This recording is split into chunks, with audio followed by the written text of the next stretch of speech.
नगरपालिका महानगरपालिका निवडणुकीनंतर माजी खासदार सुजय विखे पाटील यांनी पुन्हा एकदा शिर्डीतील गुन्हेगारीकडे लक्ष वळवलं। शिर्डीतील एम पॉइंट सोसायटीच्या कार्यक्रमात सोमवारी सुजय विखेंचा पुन्हा रुद्रावतार दिसला। डू नॉट डिस्टर्ब, शिर्डीवर आता माझं कुटुंब आहे, त्या कुटुंबाला डिस्टर्ब करू नका, मी तुम्हाला डिस्टर्ब करणार नाही असं म्हणत त्यांनी पुन्हा एकदा गुन्हेगारांना चॅलेंज दिलं। जे दोरीत चालणार नाही त्यांची हद्दपारी केली जाईल असे थेट आव्हान त्यांनी दिलं।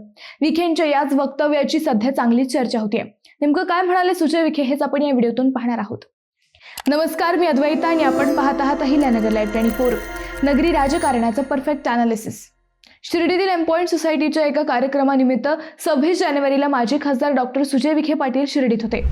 या कार्यक्रमात त्यांनी केलेल्या भाषणात पुन्हा एकदा शिर्डीतील गुन्हेगारीवर प्रहार केला।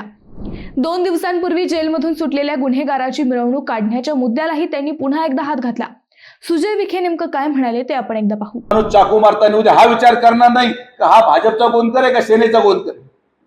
समोरचा माणूस उद्या चाकू चालला करताना हा विचार करणार नाही का शरद पवार राष्ट्रवादी गटाचा कोते आहे का कमळाचा कोते, तरी चाकू मारलाच आहे।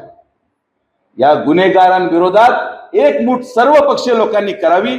आणि मी तुम्हाला आवर्जून सांगतो, परवा मी कुठेतरी व्हिडिओ पाहिला, काहीतरी कोणीतरी आरोपी सुटला आणि इथं काहीतरी गाडीमध्ये तमाशा आणि काय झालं। फक्त 2 दिवस द्या, 2 दिवस द्या, या सगळ्यांना पूर्ण यांची वरातच शिर्डीमध्ये कपडे काढून काढतो सुजय विखे शब्द। हा तमाशा आणि शिर्डीला आव्हान आहे, कार्यकर्ता कोणाचाही असो, पण जर गुंडागर्दीच्या आणि गुन्हेगार लोकांच्या बरोबर तुम्ही दिसलात तर मीडियाच्या माध्यमातून तुम्हाला सांगतो की आता टॉलरन्स लेवल नाही। तुमच्या सगळ्या नगरसेवकांची जबाबदारी आहे। जेवढे गुन्हेगार काही कार्यकर्ते कोणाचे असतील ते लांब करा, सुधारायला सांगा, नाहीतर डायरेक्ट शिर्डीची हद्दपार करणारे लोक मी आता। तर हे काम आपण सुरू करतोय।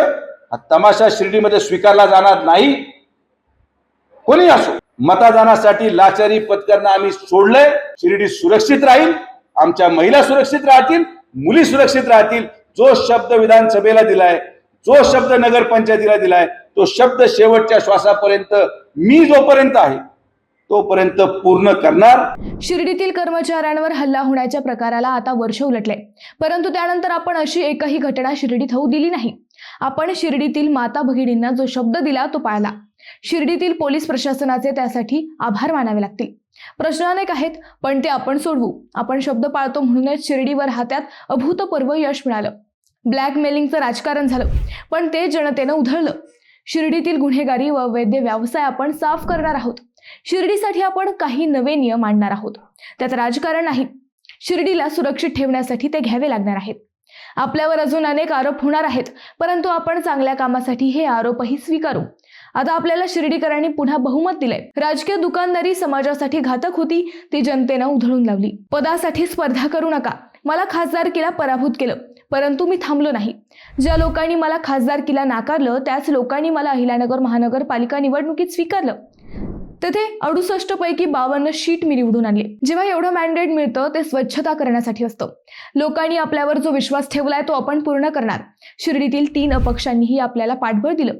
आता खऱ्या अर्थाने 23-0 झालंय। शिर्डीचं विश्वस्त मंडळही 3 महिन्यात येईल असे प्रयत्न आपण करणार आहोत।